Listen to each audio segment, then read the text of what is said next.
Hey guys, Tomboy601, and today taking a look at Irian, the all-new Pan-Asian pinnacle best goal cruiser for this update, the one that you got to pay all the Pinatitas for. Today we're going to go over the commander, the build, the modules, how you get it, and show off a game in it. So if that sounds good, let's go ahead and dive on in. And first things first, let's talk commander. We are running Irian Harbin. We're running Mikawa and Mimbelli as the inspirations, and then we have Beyond Range, Igniter, Sponge, Knuckle Duster, and Fully Packed as the priest, as the legendary. Now, of course, Irian Harbin is a premium commander, so if you're choosing to go after Irian and you don't have Irian Harbin, the other kind of main choice is going to be Chen Xiaoqin.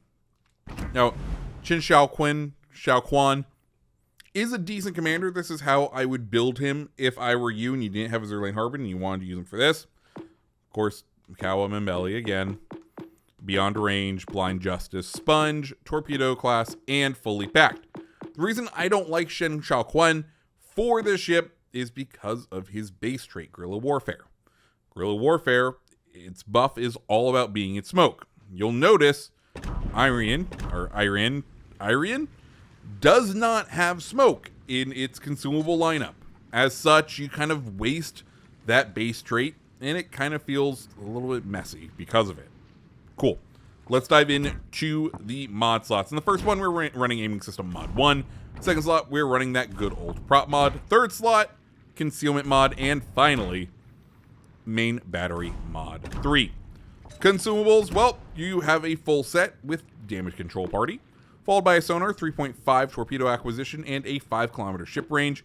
Then we have a pretty decent repair party, and finally, the torpedo reload booster.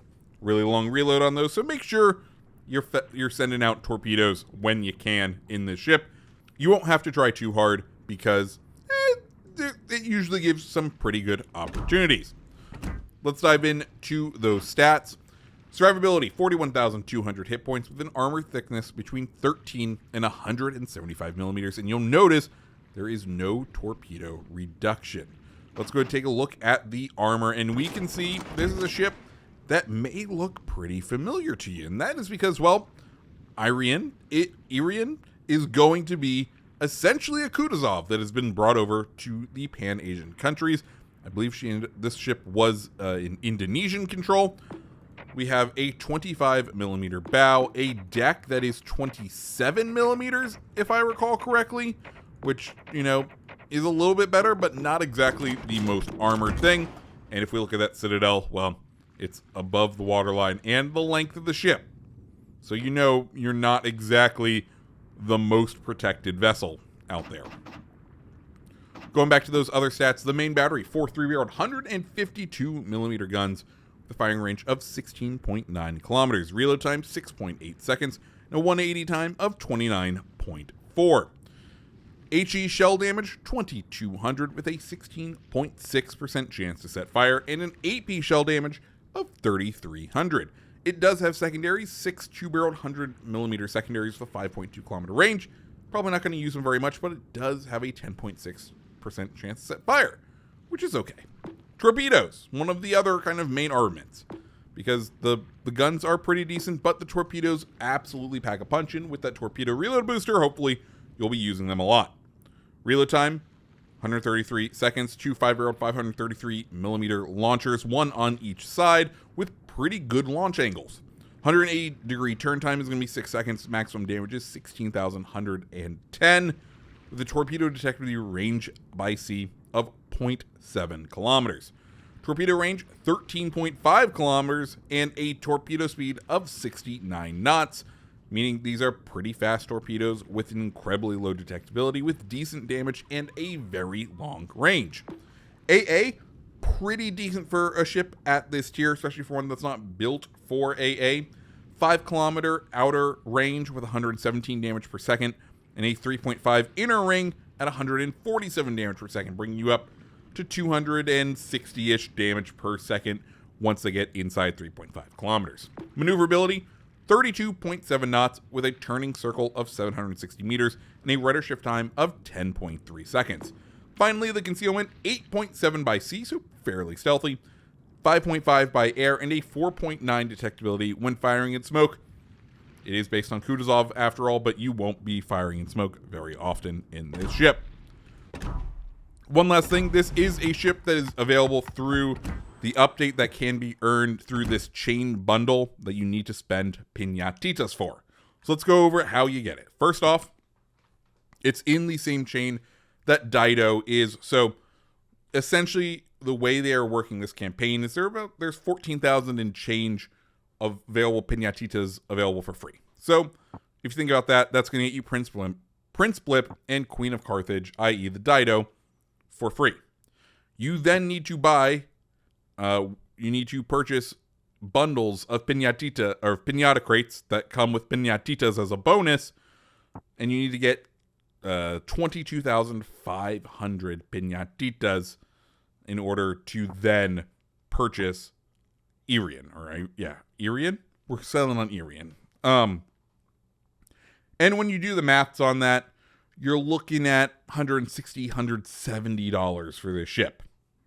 I wouldn't buy it for that, but I'm just letting you know what it's probably going to cost you. So that's that. Let's go ahead and dive on into a game with her. So first things first, welcome to Trap. And can we talk about this glorious water and just the graphics overall? Because Trap looking real good. If you didn't read the patch notes, a couple of maps, I think about 6, 7 of them, got a graphics overhaul this update, and it looks absolutely stunning. It's looking good. I'm very happy to see it. I think PlayStation also, or PS5, finally got a 60 FPS and 4K mode. Welcome to the modern age, PS5. It's very funny that Xbox was able to implement it so much sooner, and we're very much a smaller console market. Anyways, the graphics overhaul, looking good. Glad to see it. And now let's go ahead and talk about Irian. Ship, kind of interesting. It's a Kutuzov. It's a Pan-Asian light cruiser that doesn't have smoke, yet these nice long torpedoes. It is a fairly stealthy ship at 8.7 kilometers. So if you're not being spotted by a DD, which you often will be, you can do some pretty fun damage. You can do some fun things with this ship. How you want to play it? Well, basically, you want ships to push into you, as is the Pan-Asian cruiser motto. Have ships push into you, punish them with torpedoes and HE, and if you can, try to get some permanent damage over time. Fairly simple formula, I know. So for us, what that means is we're going to go ahead and drop off our torpedoes for this Colorado, who seems to be committed to chasing the very lightly armored cruiser, and we are going to very happily let him chase us and use our torpedo reload booster as we want to nice and early in the match. We also have this wonderful other cruiser volunteering to be a closer target, which we will always take. But of course, sometimes as the CC, we are just going to get shot no matter what. Anyways, Hipper also popping out over there. And we'll fire some HE at him. He gets absolutely slapped right there. But we just want to go ahead and fill the water with torpedoes. I think we're going to pop our first reload booster relatively shortly. So we're going to let this kind of cook off, develop. You'll see what's going on, but you're seeing the kind of plan right here is just do some crazy Ivans, dump as many torpedoes, see what damage we can cause this early into the match. Irian, it's an okay ship. Worth $100 and some odd for Pinatitas in order to get? Absolutely not. It does not feel very special. It is not a spectacular vessel of any kind. Do not rush out to go and get this ship. Just putting that out there first and foremost. Yes, it's fun to have a Kutuzov with long-range deepwater torpedoes. You give up a lot of the utility of a Kutuzov, or a Chapayev at the tier. Like, is the gameplay on show here very different than any of the other Russian ships? You know, a little, just because you do have the torpedoes, so it's an extra kind of thing to manage. But you play the ship very much kind of like you would play Chapayev, where you're at long range, because you don't want to be pushed up close with this ship, because you saw the armor layout we had, right? You saw that before. So you just kind of stay in the back. You farm with the HE, which, to be fair, is some pretty potent HE. You see we're getting some pretty good hits. We're doing some decent damage. Like, overall, all in all, HE, not something to laugh at. You might use the AP from time to time as well. It's good. Still maintains the Russian ballistics there. And you kind of just let damage fly, right? This Colorado, by the way. Burning down, I was like, oh, he has a triple fire on him. We just hit him with a torpedo. There's no way he survives. He survives. We're going to actually have to spend some Alpha Strike on him. There he goes down. Leon now pushing in. This Vladivostok also, like, he is committed to chasing after this other ship. And I am just like, kudos, man. Just charging in, though.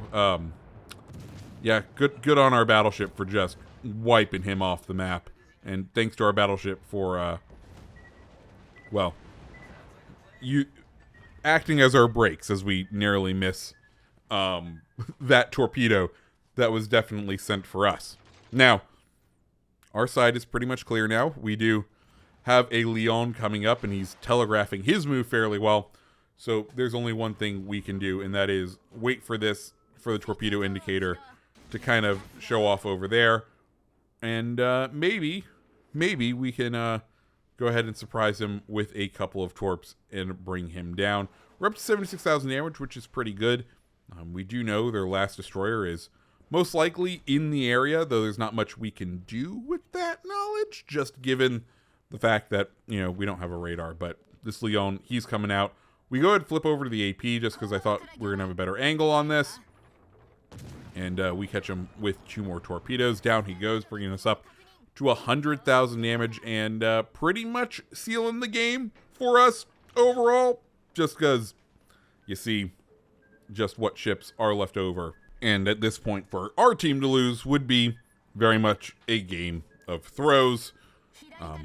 We won't quite do that, but we do know with the frequency of these torpedoes, that enemy destroyer is most likely still kind of nearby, and we should go hunt him down. So we're going to do that with the remainder of our time in this game.